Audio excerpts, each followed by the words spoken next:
how Dolores Huerta became an icon of the labor movement. Together with Cesar Chavez, she spotlighted the ongoing civil and human rights struggles of farm workers. Civil rights icon Dolores Huerta stands as one of the most influential activists and labor organizers of the 20th century. Together with labor leader Cesar Chavez, Huerta co-founded the United Farm Workers in 1962 as the Black civil rights movement was gaining serious momentum. Their work spotlighted the ongoing civil and human rights struggles of the largely Latino farm worker community. In addition to helping organize the 5-year Delano grape strike, she directed the successful national grape boycotts that, in 1970, forced California growers to pay higher wages and offer better working conditions to farm workers. Her decades-long fight for economic justice for farm workers remains just part of her legacy. Huerta has pursued civil rights gains for all marginalized groups, while breaking down barriers for women activists.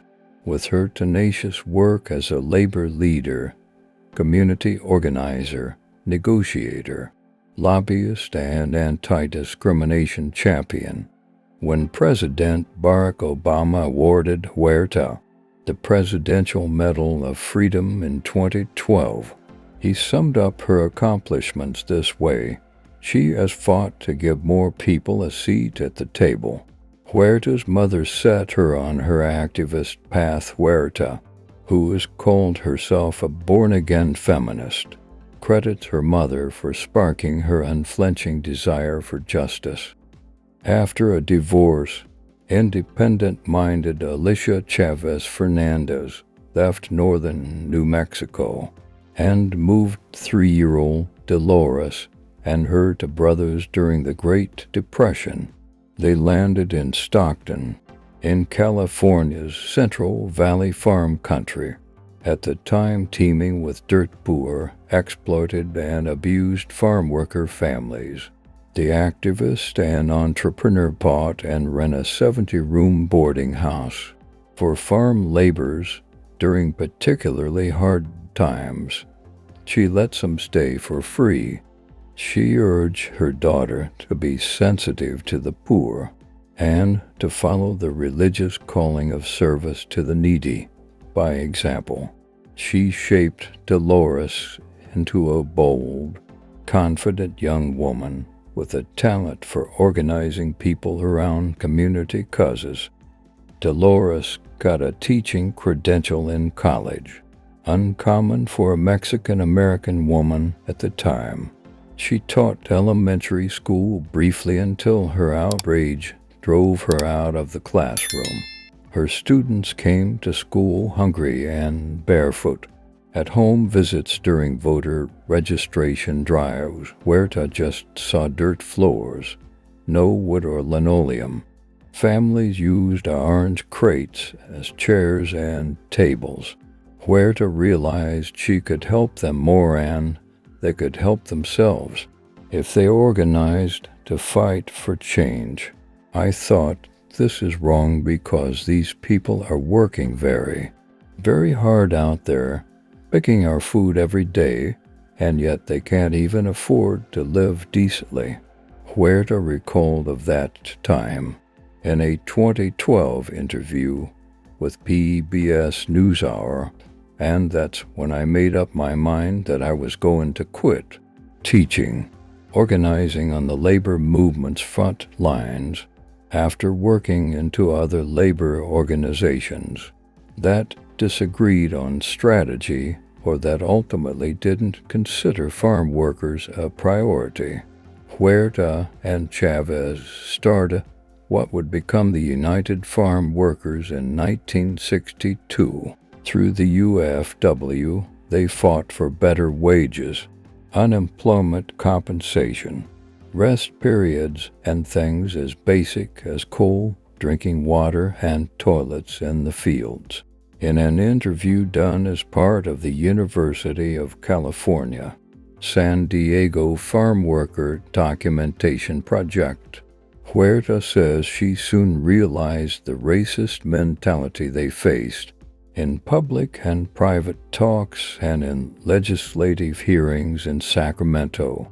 She said, growers stated that workers didn't know how to use toilets, so putting them in the fields was pointless. They justified paying workers so little, she added, because in their mind, giving a job to people they called degenerates, alcoholics, and weanos performed a public service.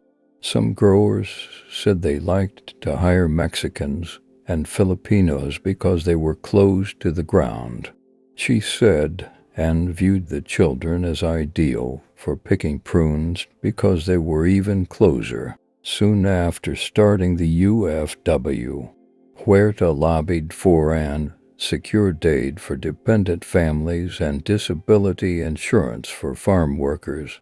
In California in 1963, she helped organize the 5-year Delano grape strike and spearheaded the consumer table grapes boycott to pressure more than 20 growers to agree to pay higher wages and improve working conditions.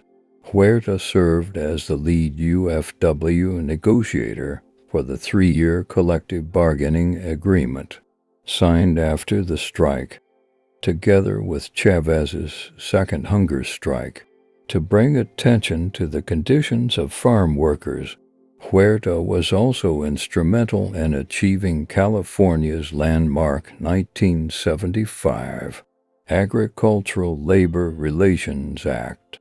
The pioneering legislation gave the state's farm workers the right to unionize and to engage in collective bargaining, politics, and police encounters. She also involved herself in politics another important way.